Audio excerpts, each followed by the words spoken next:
1 महीना हो चुका है और 4 इन्वेस्ट करते हैं तो एकदम गारंटेड लिख के देगा।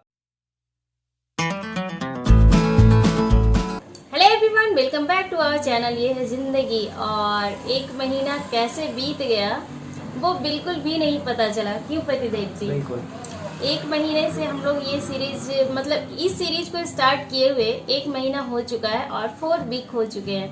यानी आज का जो दिन है वो चौथा वीक है। तो स्पेशल वाला संडे आ चुका है और आप लोगों को अब तक पता हो चुका है कि हम लोग संडे के दिन किस टॉपिक पे चर्चा करते हैं। तो फिर से आज वही चर्चा, यानी कि पैसे की बचत। और पिछली वीडियो में जैसा कि पतिदेव जी ने बताए थे आप लोगों को कि 2 वीडियो जो है वो तो भूमिका के रूप में निकल गई, लेकिन तो आज की वीडियो से स्टार्ट होती है वो सारे स्कीम्स की जानकारी जहां पे हम अपनी पूंजी को निवेश कर सकते हैं और जहां से हम अपने लिए अच्छे रिटर्न ले सकते हैं। और अच्छे रिटर्न का मतलब ये होता है कि हम किस उद्देश्य से पैसे की बचत कर रहे हैं। तो चलिए पतिदेव जी, आप इस चर्चा को आगे बढ़ाइए। बिल्कुल, सभी को मेरा नमस्कार और आशा है आप लोग बहुत ही अच्छे होंगे। और चलते चलते हम लोग आपके साथ 1 माह पूरा करने वाले हैं। सही बात। और कैसे ये 1 माह बीत गया ये खुद हम लोग को भी पता नहीं, बिल्कुल भी नहीं। और काफी आनंद आने लगा है, बहुत ज्यादा, काफी मजा आने लगा है। आप लोगों से हर साप्ताहिक हम लोग ये जो बचत पे चर्चा करते हैं वो काफी अच्छा लगने लगा है और शायद आप लोग को भी अच्छा लग रहा होगा। बिल्कुल। और आगे इस तरह की चर्चाएं जारी ही रहेंगी। बिल्कुल बिल्कुल। तो आज हम लोग डिस्कशन करने वाले हैं पोस्ट ऑफिस पे। और पोस्ट ऑफिस ही क्यों चुना गया, ये प्रश्न शायद आप लोग के जहन में आ रहा होगा। तो मेरे जहन में तो आया है। तो पोस्ट ऑफिस सबसे पहला मेरा बोला जाए चॉइस रहा पोस्ट ऑफिस चयन करने का, वो था पोस्ट ऑफिस के ब्रांचेस। क्योंकि बहुत सारे ऐसे हमारे मित्रगण हैं, हमारे देखने वाले बंधु हैं, जहाँ पे हो सकता है उनके आजू बाजू में ही पोस्ट ऑफिस का एक शाखा हो। क्योंकि पूरे भारतवर्ष में 1,55,531 ब्रांचेस के साथ हमारा पोस्ट ऑफिस हमारे साथ काम कर रहा है और हमें सहयोग दे रहा है। ये तो मुझे जानकारी है। और बोला जाए तो वो आधारभूत सुविधाएं भी दे रहा है। आप पोस्ट ऑफिस में देखते होंगे डाकिया डाक लाया, याद होगा, बहुत पहले चलता था। तो अभी भी वो सिस्टम है, अब उसको अपडेटेड के रूप में दे दिया। अब स्पीड पोस्ट भी है, रजिस्ट्री भी है, बहुत सारी चीज़ें हैं। उसके साथ साथ वो स्टाम्प भी बेचता है, ठीक है। उसके साथ साथ बहुत सारी ऐसी सुविधाएं हैं। पोस्ट ऑफिस का एक जीवन बीमा भी है जी, पोस्ट ऑफिस का जीवन बीमा भी है। पोस्ट ऑफिस एक बैंक के रूप में काम कर रहा है। अच्छा। पोस्ट ऑफिस के ATM भी हैं, ठीक है। और पोस्ट ऑफिस एक ऐसा रास्ता दिखाता है, एक बचत के बोला जाए बचत के माध्यम से कि आप पोस्ट ऑफिस में बचत करके आप बहुत कुछ पा सकते हैं। और पोस्ट ऑफिस आप भी जानते होंगे, पोस्ट ऑफिस बहुत पुराना है। और पोस्ट ऑफिस 1 अक्टूबर 1854 ईस्वी में, ठीक है, भारत में मुहर लगा। कहने का मतलब कि उस समय से 1 अक्टूबर 1854 से यह अस्तित्व में आया। उससे पहले ही था, लेकिन अस्तित्व में 1 अक्टूबर 1854 में आया। और आप लोगों को याद होगा कि 2004 ईस्वी में पोस्ट ऑफिस ने अपना 150वां वर्ष मनाया था। याद तो नहीं है, लेकिन बताया तो बहुत अच्छा लगा। और ये लंबा सफर 150 वर्ष का उन्होंने वो याद किया। तो पोस्ट ऑफिस बोला जाए हम लोगों के लिए, सभी के लिए एक ऐसी बुनियादी सुविधाएं देने वाला सरकारी संगठन है जो कोई भी आदमी उनका लाभ ले सकता है और आप लोग बहुत आसानी से वहाँ पे लाभ ले सकते हैं। और पोस्ट ऑफिस में आज हम लोग जो चर्चा करेंगे उनके तमाम स्कीमों के बारे में चर्चा करेंगे।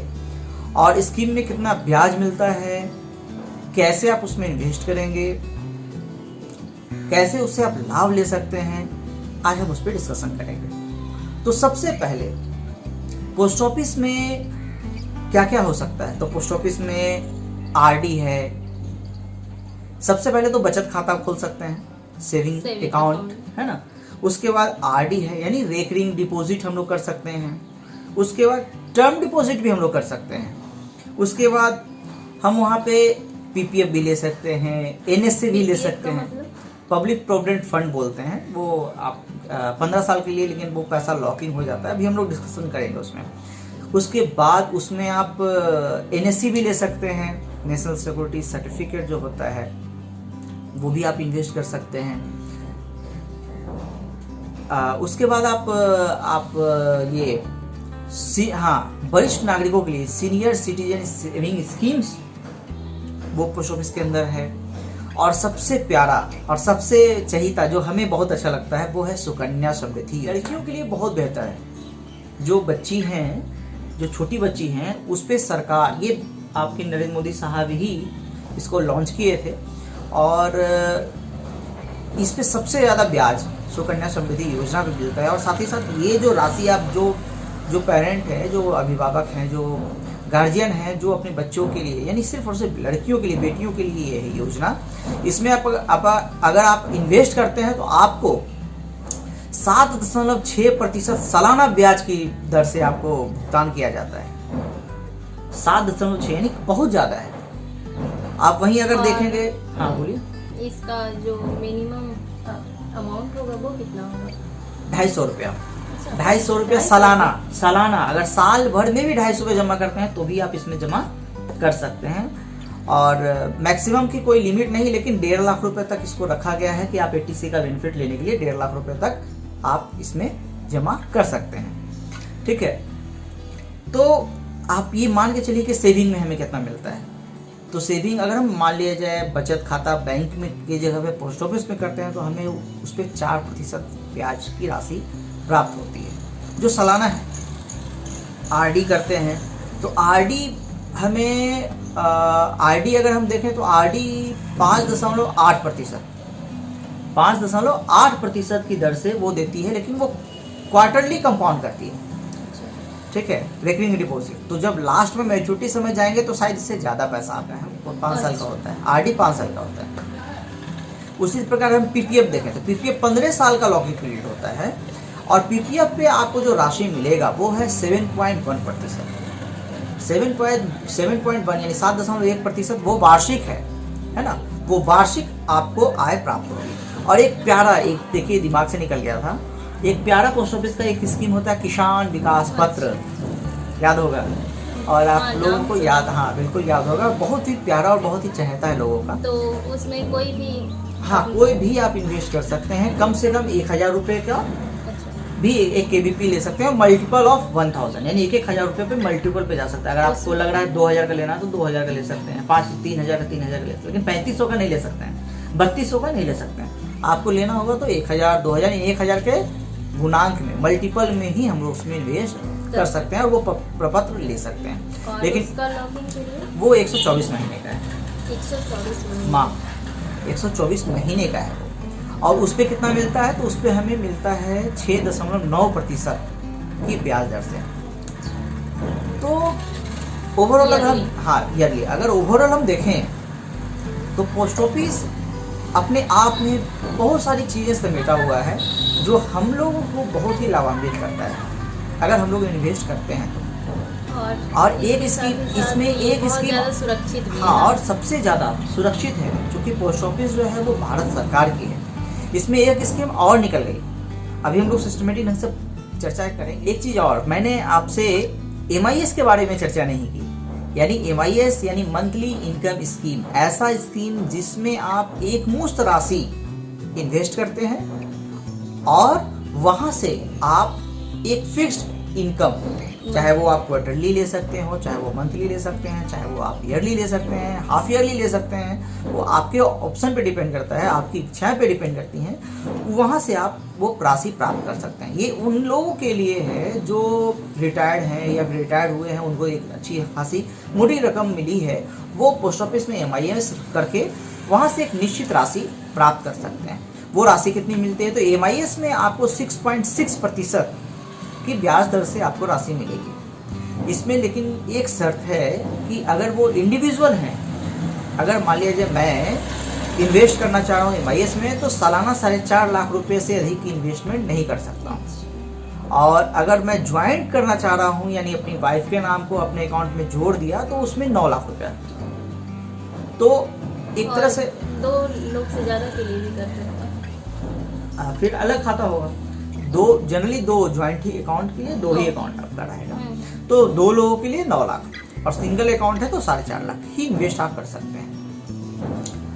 तो पोस्ट ऑफिस देखा जाए तो काफी सारी चीजें समेटा हुआ है और हमारे लिए और बहुत लोगों के लिए वो लाभान्वित भी हम लोगों को कर रहा है और लोग उससे फायदा उठा भी रहे हैं। तो बस एक छोटी सी चर्चाएं थी कि पोस्ट ऑफिस में हम लोग क्या क्या देख सकते हैं। तो पोस्ट ऑफिस में सबसे पहले हम लोगों ने चर्चा की कि पोस्ट ऑफिस का सेवाएं होती हैं। सबसे पहले सेविंग होता है, फिर आरडी होता है, फिर टाइम डिपॉजिट होता है ना। उसके बाद हम लोग देखें उसका कि पीपीएफ भी हम लोग कर सकते हैं, पीपीएफ भी हम लोग वहाँ पे कर सकते हैं, एनएससी भी कर सकते हैं। उसके बाद हम लोग सुकन्या समृद्धि योजना भी कर सकते हैं, MIS भी कर सकते हैं, सीनियर सिटीजन सेविंग स्कीम्स भी हम लोग वहाँ से ले सकते हैं और किसान विकास पत्र भी हम लोग वहाँ से ले सकते हैं। ये सेविंग का पार्ट।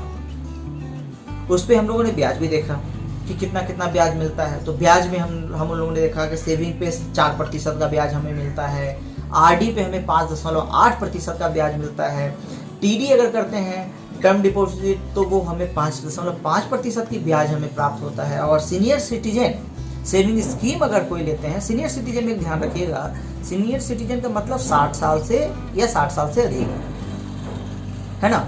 उससे कम वाले लोग उसकी वो लाभान्वित नहीं हो सकते हैं वो स्कीम से। तो सेविंग स्कीम जो हमारा सीनियर सिटीजन के लिए है उसमें 7.4% और ये अच्छी राशि है, 7.4% अच्छी राशि है। सालाना ब्याज पोस्ट ऑफिस आपको देगा आपके ब्याज पे, आपके ब्याज बोल रहे हैं आपके प्रिंसिपल अमाउंट पे। उसके साथ साथ MIS पे चर्चा की कि MIS आपको 6.6% आपको देता है, NSC आपको 6.8% देता है ना। उसी के बाद PPF 7.1% आपको देता है, KVP 6.9% आपको देता है और सुकन्या समृद्धि योजना 7.9% आपको देता है सबसे ज्यादा।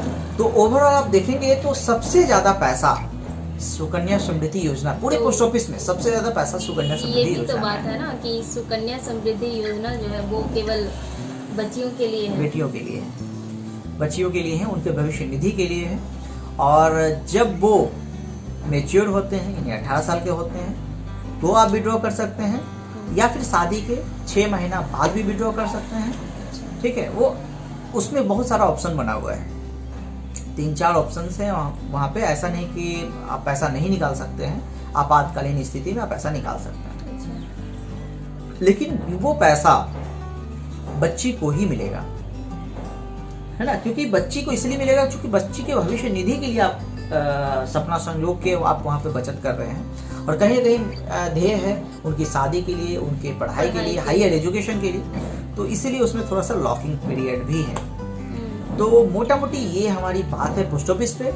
और इसके बाद आपको अपने हिसाब से आपको चूज करना है कि हमें कौन से स्कीम्स लेने हैं, कहाँ इन्वेस्ट करना है और आपकी ज़रूरतें क्या हैं।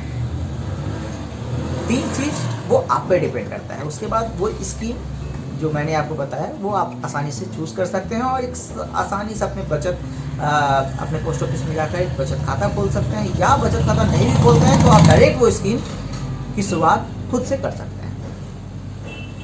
ठीक है मैडम, कुछ और? ठीक है, तो आज के लिए हम लोग बस इतना ही रखते हैं। और वीडियो कैसी लगी कमेंट बॉक्स में जरूर शेयर कीजिएगा और साथ ही साथ वीडियो अगर आपको अच्छी लगी हो तो लाइक का बटन जरूर दबाइएगा, बिल्कुल, ताकि हम लोग और ज्यादा मोटिवेट हो सके और भी अच्छे वीडियो ला सके। और अगर चैनल पे नए हैं तो चैनल को सब्सक्राइब जरूर कर लीजिए और साथ ही साथ बेल आइकन को भी प्रेस कर लीजिए ताकि आपको नोटिफिकेशन जो है वो आसानी से मिल सके और वीडियो तक जल्दी पहुंच सके। तो चलिए तक के लिए बाय बाय, धन्यवाद। धन्यवाद। तो मिलते हैं हम लोग फिर से नेक्स्ट ब्लॉग में, बिल्कुल, यानी नेक्स्ट वीडियो में।